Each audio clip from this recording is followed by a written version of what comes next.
মরিচ্ছা যৌথ চেকপোস্টে দায়িত্বরত বিজিবির জওয়ানেরা দূরপাল্লার যানবাহনে তল্লাশি চালিয়ে 70,000 ইয়াবা ও নগদ অর্ধলক্ষ টাকা সহ টেকনাফ মাদকদ্রব্য নিয়ন্ত্রণ অধিদপ্তরের সহকারী উপপরিদর্শক মোহাম্মদ আমজাদ হোসেনকে গ্রেপ্তার করেছে।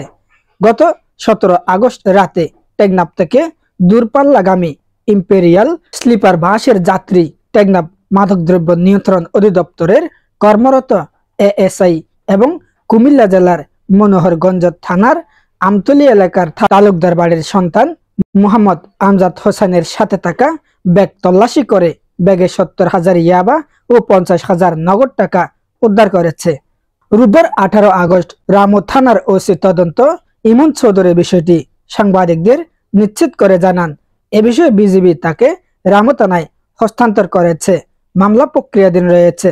রামু 30 বিজিবির অধিনায়ক লেফটেন্যান্ট কর্নেল সৈয়দ ওয়াহিদুজ্জামান তানজিদ বলেন, শনিবার মধ্যরাতে মরিচ্ছা যৌথ চেকপোস্টের সদস্যরা তল্লাশির সময় আমজাদকে জিজ্ঞাসাবাদের জন্য বাস থেকে নামায়।